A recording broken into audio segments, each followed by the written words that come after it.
गृहनिर्माण संस्थांच्या पुनर्विकासात विविध समस्या आणि अडचणींबाबत चर्चा तसंच मार्गदर्शन करण्यासाठी 7 ते 9 जून या कालावधीत ठाण्यातील कोकणीपाडा उपवन तलाव येथील मैदानात भव्य वातानुकूलित मंडपात गृहनिर्माण संस्थांचं महाअधिवेशन आणि प्रदर्शन आयोजित करण्यात आलं आहे। शुक्रवार दिनांक 7 जून रोजी याचा उद्घाटन सोहळा तर शनिवार दिनांक 8 जून रोजी महाअधिवेशन आणि 9 जून रोजी प्रदर्शन तर सायंकाळी या कार्यक्रमाचा समारोप होईल। ठाणे जिल्हा हाऊसिंग फेडरेशन आणि सहकार विभाग ठाणे यांच्या संयुक्त विद्यमानं होणारं हे ठाणे जिल्ह्यातील पहिलंच महाअधिवेशन असून सुमारे 8 ते 10 हजार सहकारी गृहनिर्माण संस्थांचे प्रतिनिधी या अधिवेशनाला उपस्थित राहतील। या कार्यक्रमासाठी ऑनलाईन आणि ऑफलाईन नोंदणी सुविधा उपलब्ध असून उपस्थितांच्या अल्पोपहार आणि भोजनाची व्यवस्था करण्यात आली असून यावेळी गृहनिर्माण सोसायट्यांकरिता लागणारं किट दिलं जाणार आहे, अशी माहिती ठाणे जिल्हा हाऊसिंग फेडरेशनचे अध्यक्ष सीताराम राणे यांनी एका पत्रकार परिषदेत दिली आहे। ठाण्यातील उपवन येथे प्रथमच होत असलेल्या या भव्य अधिवेशनाला राज्याचे मुख्यमंत्री एकनाथ शिंदे, उपमुख्यमंत्री देवेंद्र फडणवीस, अजित पवार, सहकार मंत्री दिलीप वळसे पाटील, गृहनिर्माण मंत्री अतुल सावे, गटनेते प्रवीण दरेकर, आमदार संजय केळकर, आमदार निरंजन डावखरे, सहकार आयुक्त आदींसह अनेक मान्यवरही उपस्थित राहतील। या अधिवेशनात गृहनिर्माण संस्थांचा पुनर्विकास, त्याचबरोबर वेगवेगळ्या कारणांनी रखडलेला पुनर्विकास प्रकल्प, स्वयंपूर्ण विकासाच्या समस्या आणि स्वयंपूर्ण विकासासाठी अर्थसहाय्य, वारंवार खोट्या तक्रारी करणाऱ्या विरुद्ध कारवाईची मागणी, गृहनिर्माण संस्थांच्या सहकार कायद्याबाबत सुधारणा तसंच आवश्यक ते बदल याबरोबरच गृहनिर्माण संस्थांच्या वेगवेगळ्या समस्या तसंच अडचणी आदी विषयांवर मार्गदर्शन करून त्या संदर्भात शासनाकडे पाठपुरावा देखील केला जाणार आहे। तसंच या अधिवेशनात या संदर्भातील वेगवेगळे ठराव देखील पारित केले जाणार आहेत। दरम्यान महाअधिवेशनात आयोजित प्रदर्शनामध्ये गृहनिर्माण संस्थांसाठी उपयुक्त ठरणाऱ्या वेगवेगळ्या व्यावसायिकांचे स्टॉल्स, विकासक, अर्थसहाय्य करणाऱ्या संस्था, त्याचबरोबर रेन हार्वेस्टिंग आणि घनकचरा व्यवस्थापन करणाऱ्या संस्थांचे स्टॉल असणार आहेत। तेव्हा ठाणे जिल्ह्यातील सहकारी गृहनिर्माण संस्थांनी मोठ्या संख्येनं उपस्थिती दर्शवण्यासाठी नोंदणी करावी अथवा ठाणे जिल्हा हाऊसिंग फेडरेशनच्या कार्यालयात संपर्क साधावा असं आवाहन सीताराम राणे यांनी यावेळी केलं। हे सगळे शासकीय ठराव आपण वेगळे करून शासनाकडे पाठवणार आहोत। या अधिवेशनामध्ये माननीय मुख्यमंत्री एकनाथजी शिंदे, उपमुख्यमंत्री माननीय देवेंद्रजी फडणवीस, त्याचबरोबर माननीय अजितदादा पाटील, सहकार मंत्री माननीय दिलीप वळसे पाटील, त्याचबरोबर गृहनिर्माण मंत्री माननीय अतुलजी सावे, आणखीन ठाणे शहराचे आमदार माननीय केळकर साहेब, संजय केळकर साहेब, निरंजनजी डावखरे, सहकार आयुक्त, प्रधान सचिव सहकार, असे सगळे अधिकारी या कार्यक्रमामध्ये, या अधिवेशनामध्ये उपस्थित राहणार आहे। सर, हा अधिवेशन किती दिवस? हे प्रदर्शन कम अधिवेशन असा हा 3 दिवसाचा कार्यक्रम आहे। 7 जून ते 9 जून असा हा कार्यक्रम असेल। 7 जूनला प्रदर्शनाचं उद्घाटन होईल।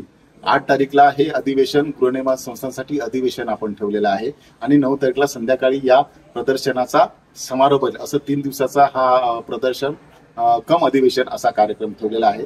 सकाळपासून हे लोकांसाठी असेल, 3 दिवसाचा कार्यक्रम आहे आणि लोकांना गरमीचा किंवा पावसाळ्याची शक्यता असल्यामुळे जे मंडप बनवणार आहोत ते वातानुकूलित आहेत, एसी असणार आहे, त्यामुळे लोकांना त्रास होणार नाही त्याची दक्षता आम्ही घेतलेली आहे।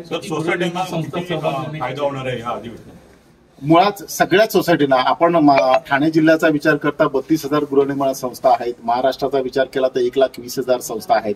सहकारी संस्थांमध्ये होणारे बदल हे सगळ्या राज्यासाठी होतात, त्यामुळे या अधिवेशनात कायद्यामध्ये जे जे बदल होतील ते सगळ्या राज्यासाठी होतील आणि पुनर्विकास करताना ठाणा MMR रिजनसाठी जे विषय आहेत ते सगळ्यांसाठी उपयुक्त होतील।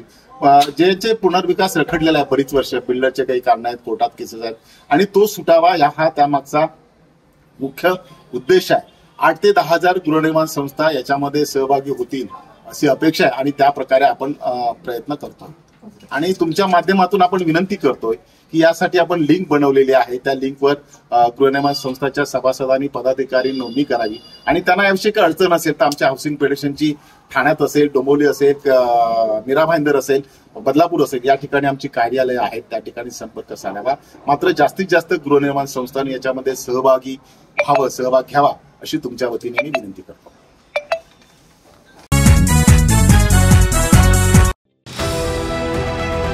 DJSB सौर शक्ती कर्ज. गो ग्रीन, करा वीज बिलावर बचत.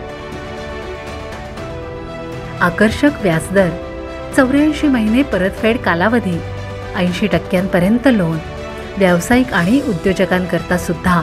अधिक माहितीसाठी तुमच्या जवळच्या शाखेला भेट द्या किंवा संपर्क साधा.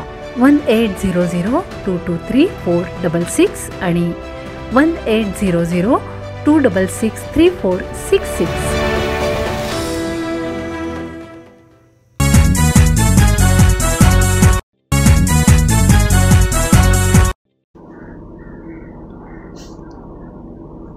सोमवारी रात्री उशिरा मिळालेल्या माहितीनुसार ठाणे लोकसभा मतदारसंघात शेवटच्या तासाभरात मतदारांनी भरघोस असं मतदान केलं.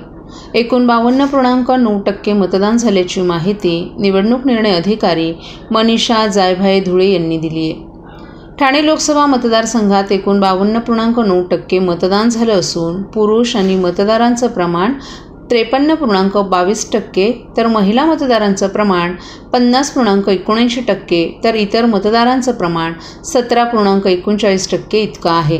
2009च्या लोकसभा निवडणुकीत या मतदारसंघात 60.8, तर 2014मध्ये 50.85 आणि 2019मध्ये 49.95% मतदान झालं होतं. यंदा 2% मतदान वाढल्याचं दिसून आलंय.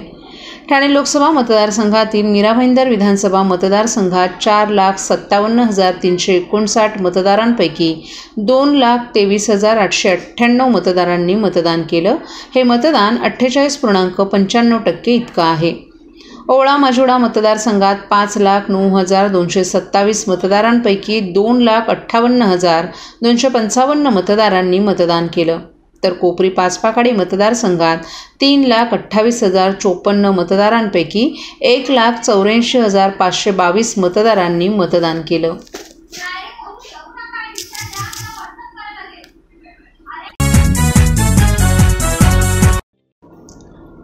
भिवंडी लोकसभा मतदारसंघाचे भाजप उमेदवार तथा केंद्रीय पंचायती राज राज्यमंत्री कपिल पाटील यांच्यावर भिवंडीतील शांतीनगर पोलीस ठाण्यात अदखलपात्र गुन्हा दाखल करण्यात आला आहे. मतदानाच्या दिवशी मतदान केंद्रावर पोलीस अधिकाऱ्यास शिवीगाळ करणं भाजप उमेदवार केंद्रीय राज्यमंत्री कपिल पाटील यांना भोवलंय. या प्रकरणी पोलीस अधिकाऱ्यांनी दिलेल्या तक्रारीवरून शांतीनगर पोलीस ठाण्यात गुन्हा दाखल करण्यात आला आहे. शांतीनगर पोलीस ठाण्यात कपिल पाटील यांच्यासह भाजपचे शहराध्यक्ष हर्षल पाटील, उपाध्यक्ष रवी सावंत आणि विश्व हिंदू परिषदेचे दादा गोसावी यांच्या विरोधात मतदान केंद्राबाहेर पोलीस निरीक्षक सुरेश घुगे यांना पाटील यांनी शिवीगाळ केली होती. हा व्हिडिओ समाज माध्यमांवर मोठ्या प्रमाणात व्हायरल झाला होता. अखेर शिवीगाळ करीत सरकारी कामात अडथळा आणल्याप्रकरणी हा गुन्हा दाखल करण्यात आला आहे. सहाय्यक पोलीस निरीक्षक सुरेश घुगे यांनी दिलेल्या तक्रारीवरून शांतीनगर पोलीस ठाण्यात अदखलपात्र गुन्हा दाखल करण्यात आलाय.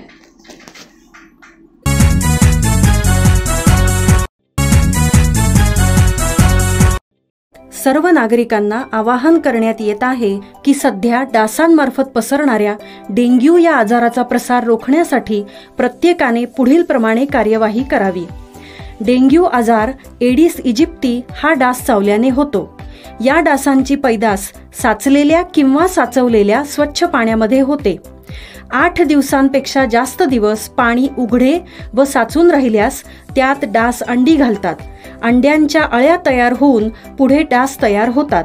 यासाठी आपल्या घरातील पाणी साठे उदाहरणार्थ बॅरल्स, पिंपे, टाक्या, हौद, रांजणे इत्यादी दर आठवड्याला रिकामे करून घासून पुसून कोरडे करून पुन्हा भरावे. 1 दिवस कोरडा दिवस म्हणून पाळावा.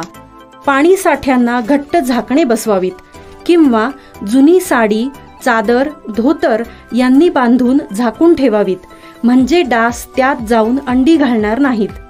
घराच्या गच्चीवर, आजूबाजूला, अंगणात कोठेही पाणी साचू देऊ नये.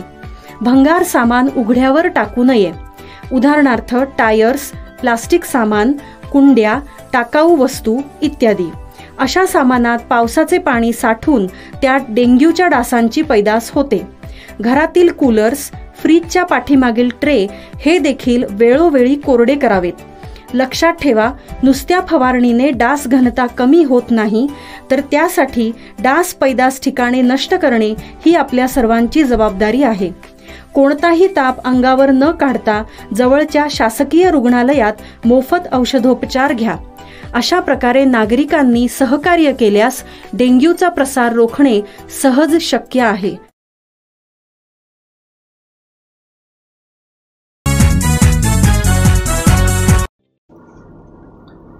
मतदान केंद्रात पंखे नाही, पाण्याची सुविधा नाही, किंबहुना अनेक मतदारांची नावं देखील वगळण्यात आल्यानं एक प्रकारे हा लोकशाहीच्या उत्साहाचा, मतदारांचाही अपमान आहे. तेव्हा निवडणूक यंत्रणेच्या बेजबाबदारपणाची चौकशी करून कठोर कारवाई व्हावी अशी मागणी आमदार संजय केळकर यांनी केली आहे.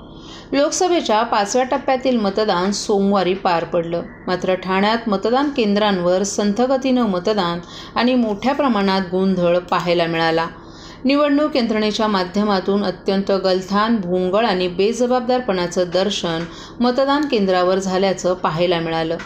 हा लोकशाहीच्या उत्सवाचा आणि मतदारांचा अपमान असल्याचा आरोपही आमदार केळकर यांनी केलाय. मतदान केंद्रात पिण्याच्या पाण्याची सोय नव्हती, पंखे नव्हते आणि दिव्यांगांना देखील कोणतीही सुविधा देण्यात आली नव्हती. त्यामुळे अनेक जण कंटाळून मतदान न करताच निघून गेले. मतदान व्हावं यासाठी विविध माध्यमातून आवाहन करण्यात आलं. मात्र मतदारांना प्रचंड मनस्ताप सहन करावा लागला. नवमतदारांची अनेक नावं यंदा समाविष्ट झाली असली तरी वर्षोनुवर्ष असलेल्या मतदारांची नावं कशी वगळली गेली असा प्रश्नही आमदार संजय केळकर यांनी उपस्थित केलाय.